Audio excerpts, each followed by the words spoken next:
गेलं, जागेवर खाक झालं, पण हे जे झाड होतं हे मोठं झालं, याने फळ दिलं, हे आशीर्वादित झालं. का? कारण हा शब्द बोलायचा. Praise Lord. हा शब्द बोलायचा. म्हणून प्रियांनो, मला तुम्हाला आज एक गोष्ट सांगतोय, नियमशास्त्राचा हा ग्रंथ मुखी तुमच्या सदैव असू द्या. यात जे काही लिहिलं नाही ते तुम्ही काळजीपूर्वक पहा. हालेलुया. आणि प्रत्येक मार्गामध्ये निगेटिव्ह बोलू नका, तर पॉझिटिव्ह बोलायला शिका. हालेलुया. बोलो येशू मसीह की, बोलो येशू मसीह की. म्हणून प्रियांनो, एक गोष्ट सांभाळून सांगतो, एक कळकळून सांगेल, बायबलचं वचन सांगतो, ज्याने या जीवीवरती विजय मिळवला त्याने या जगावरती विजय मिळवला, सगळ्या गोष्टीवरती विजय मिळवला आणि त्याने जीवन मिळवलं. तुम्हाला माहिती जीवन कशामध्ये? आपल्या मुखामध्ये. हालेलुया. जे आपण बोलणार आहे ते आपल्या जीवनामध्ये होणार, कारण मी राहत नाही, माझा परमेश्वर माझ्यामध्ये राहतो. Praise the Lord. तुम्हाला वाटतं ना तुमची परिस्थिती बदलली पाहिजे? किती जणांना वाटतं की माझी परिस्थिती बदलली पाहिजे? त्याच्यासाठी प्रार्थना नाही. प्रभू तू माझ्यासाठी कर ना. प्रभू माझ्या घरची परिस्थिती आहे, माझी गरिबी आहे, तू हटव ना. नो. गरिबी कुणाकुणे माहितीये? सैतानाकुणे. हालेलुया. वाईट परिस्थिती कुणाकुणे? सैतानाकुणे. हे परिस्थिती मी तुला आज्ञा करतो, येशूच्या नावात सोड आणि निघून जा. मी समृद्ध होणार, मी आशीर्वादित होणार, मी फलद्रूप होणार, मी बहुगुणित होणार. हे ज्यावेळेस तुम्ही बोलणार ना त्यावेळेस तुमच्या जीवनामध्ये तुम्ही पाहणार आहे. हालेलुया. बायबलचं वचन सांगतं, प्रभू येशू ख्रिस्त यशाया 53:5 मध्ये लिहिलंय, त्याला बसलेल्या माराच्या वाळाने मी ऑलरेडी बरा झालेलो आहे. काय झालं? आपण म्हणतो प्रभू तुम्हाला बरं कर. नाही, बरं कर ना, मी बरा आहे, मी बरा आहे. हालेलुया. बोला, मी बरा आहे. कारण माझ्या मुखामध्ये सामर्थ्य, मी जी घोषणा करणार ते होणार. हालेलुया. आज महत्वाची गोष्ट आहे, आपण काय बोलतो. बायबल सांगतं प्रारंभी काय होता?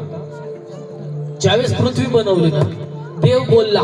म्हणा, देव बोलला. पृथ्वीवर अंधार होता, सगळं काही शून्य होतं. देव बोलला प्रकाश हो, प्रकाश झाला.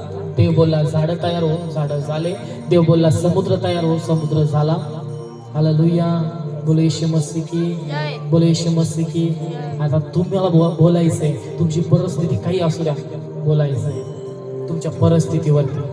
हालेलुया. तुम्हाला वाटतं ना तुमच्या पतीची दारू सुटत नाही, रोज रोज घोषणा करा, नाही नाही माझा पती चांगला आहे, माझ्या पतीने दारू सोडली, तो बरा आहे, चांगला आहे, चांगला. कधी सांगू नका माझ्या पतीने दारू प्याला, मी चालले इकडं, मी चालले तिकडं, माहेराला चालले, कुठं चालले, हे सोडून द्या. तुम्हाला जे पाहिजे ते तुम्हाला बोलणं गरजेचं आहे. हालेलुया. बोलो येशू मसीह की, बोलो येशू मसीह की. म्हणून जज म्हणा, माझ्या मुखामध्ये सामर्थ्य आहे. म्हणा, माझ्या मुखामध्ये सामर्थ्य आहे. हालेलुया. बोलो येशू मसीह की. म्हणा, देव बोलला आणि झालं, मी बोललो आणि ते होणार. बायबल सांगतं प्रारंभी काय होता? म्हणा, प्रारंभी शब्द होता, शब्द देवाचा होता आणि शब्दच. हालेलुया. तो शब्द देही झाला आणि त्याने माझ्यामध्ये वस्ती केली. कुणामध्ये? तो शब्द माझ्यामध्ये आला. म्हणून प्रियांनो, आपले शब्द या शेवटल्या दिवसामध्ये शब्द आपण काय बोलतो हे फार महत्वाचं आहे. ज्यावेळेस तुम्हाला वाटतं ना समोरून संकट आहे, हालेलुया, त्या संकटाकडे पाहून म्हणू नका असं होईल, त्या संकटाला म्हणून तुला निघून जावं लागेल. हालेलुया.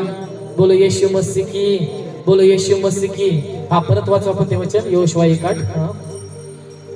नियमशास्त्राचा हा ग्रंथ मुखी सदैव तुझ्या असू दे. त्यात जे काही लिहिले आहे ते तू काळजीपूर्वक पाळ. यस.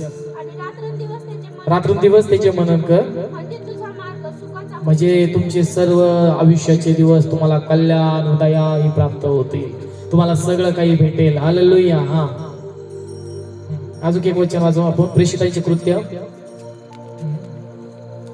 Thank you Jesus. बोलो प्रभू येशू मसीह की. हा, प्रेषितांचे कृत्य याचा 2रा अध्याय 1 आणि 2 आणि 3 वचन वाचू आपण. Thank you Jesus. Hallelujah.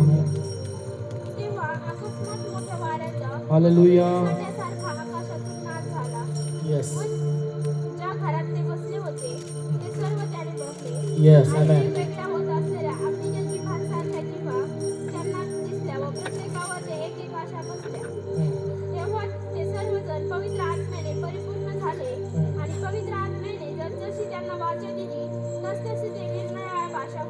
Yes amen hallelujah. बोलो येशू मसीह की, बोलो येशू मसीह की. या ठिकाणी तुम्हाला आणि मला माहिती आहे पवित्र आत्म्याचं आगमन झालेलं आहे. म्हणा सगळेजण म्हणा पवित्र आत्मा उतरला. मंडळीवरती पवित्र आत्मा उतरला. हालेलुया. तुम्हाला माहिती आहे प्रभू येशू ख्रिस्ताला मारलं, त्याच्यानंतर 40 दिवस त्यांनी सगळ्या वेगवेगळ्या लोकांना तो दिसला आणि त्याचे शिष्य घाबरून गेले होते. काय झाले होते म्हणा? त्याचे शिष्य घाबरले होते.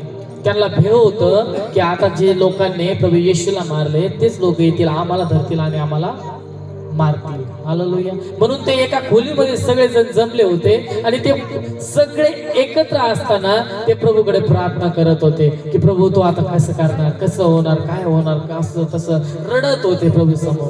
का? कारण त्यांना काय वाटलं होतं? भीती वाटली होती. त्यांना वाटलं आता मला थांबणार. Praise Lord. पण बायबलचं वचन सांगतं त्यांनी जसे प्रार्थना करत होते आकाशात नाद झाला, लगेच आवाज आला मोठा आणि वरून आकाशातून अग्नी उतरला, त्यांच्यावरती जीवा आल्या आणि ते वेगवेगळ्या भाषा बोलू लागले. त्यांना पवित्र आत्म्याचं सामर्थ्य भेटलं आणि ते वेगवेगळ्या भाषेमध्ये बोलायला लागले. हालेलुया. बोलो येशू मसीह की. आणि जर तुम्ही पुढं जर वाचत गेले, पुढं जर तुम्ही पाहिलं, हा पेत्र जो साधारण मासे धरणारा होता त्याला एक ताकद मिळाली आणि बायबल सांगतं तो बोलायचा चिन्ह चमत्कार घडायचे, तो बोलायचा चिन्ह चमत्कार घडायचे. एक दिवस पेत्र आणि योहान बायबलच्या वचनामध्ये लिहिलंय ते मंदिरामध्ये चालले होते. 3रा प्रहर झाला होता, संध्याकाळची वेळ झाली आणि ते मंदिराकडे चालले आणि मंदिराकडे जात असताना त्यांना तिथं एक भिकारी दिसला. हालेलुया. कोण दिसला? तो लंगडा होता. म्हणा सगळेजण म्हणा लंगडा होता. बायबल सांगते त्याचं वय 40 वर्ष होते. माहित नाही तो लहानपणीच लंगडा झाला का नंतर झाला कसा झाला, पण त्याचं वय 40 होतं आणि तो तिथं सुंदर नावाच्या दरवाजाजवळ बसलेला होता. आणि बायबल सांगतं की पेत्र आणि योहान प्रार्थनेला निघाले आणि जसे ते प्रार्थनेला निघाले त्याने पाहिलं की हे लोक काहीतरी यांच्याकडे असेल म्हणून त्याने काय केलं? त्यांच्याकडे भीक मागितली. काय मागितली? म्हणा काय मागितली? भीक मागितली. आणि पेत्राने त्याच्याकडे निक्षून पाहिले आणि बायबल सांगतं त्या भिकाऱ्याने त्याच्याकडे पाहिलं आणि त्याला वाटलं की आता काहीतरी मिळेल या आशेने त्या भिकाऱ्याने त्याच्याकडे पाहिलं आणि पेत्र म्हटला की आमच्याकडं सोनं रूप चांदी काहीच नाही, पण आमच्याकडे एक गोष्ट आहे. माझ्याकडे सोनं रूप चांदी काही नाहीये, पण माझ्याकडे एक गोष्ट आहे. तुम्हाला माहिती असलं पाहिजे की माझ्याकडे एक गोष्ट आहे, ते म्हणजे येशू आहे. ती सगळ्या जगातला खजान्यापेक्षा सगळ्यात महान खजाना जर कोणी असेल तर प्रभू येशू ख्रिस्त आहे आणि तो माझ्याकडे आहे. पेत्र म्हणला माझ्याकडे सोनं रूप नाही पण ते आहे. येशूच्या नावात मी तुला आज्ञा करतो, उठ आणि चालू.